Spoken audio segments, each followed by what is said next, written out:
ఆ అన్వేష్ అనే వ్యక్తిని బట్టలిప్పి నగ్నంగా ఊరేగించేటువంటి ప్రయత్నంలో ఉన్నాం మేము. ఉమ్, వాడొకవేళ ఉమ్, భాగ్యనగరానికి వస్తే, ఉమ్, ఒకవేళ మా కళ్ళల్లో పడితే ఉమ్, ఖచ్చితంగా, ఉమ్, ఎందుకంటే నాతో వ్యక్తిగత దోషం అతనే లేదు. శివాజీ గురించి మాట్లాడడం నాకు అభ్యంతరం లేదు, సరే అది విషయం. ఉమ్, ఎవరు సపోర్ట్ చేసినా నాకు అనవసరం. ఉమ్, ఇక్కడ సనాధర్మంలో ఉన్నటువంటి నా దేవతల్ని అనేటువంటి శక్తి లేదు. వాడంటే ఇప్పుడు నేను హిందువుని, నాకు దేవతలే. అవును, నా అమ్మని తిట్టుకున్నా నేను ఒప్పను, నీ అమ్మని తిట్టుకున్నా ఒప్పను నేను. అవును, నువ్వు లకారంతో మొదలెట్టావు, ఉమ్, లకారాల మాట మాట్లాడావు.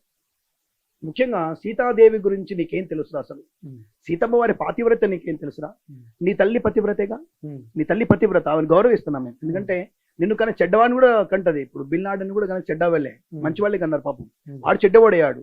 నువ్వు కూడా 140 దేశాలు 120 దేశాలు తిరిగి నీ మతి భ్రమణ కలిగింది. ఎందుకంటే అక్కడ నైజీరియా, జింబాబే కొన్ని చోట్లలో ఉమ్, దొంగలు ఉంటారు, నపుంసకులు ఉంటారు, కొంతమంది వాళ్ళు ఏమంటారంటే వాళ్ళని హోమోసెక్స్ కోసం కలిసావు నువ్వు పోయి. ఓకే. నువ్వే చెప్పావు ఇక్కడ హోమోసెక్స్ ఉంటారని చెప్పేసి నీ వీడియోలో.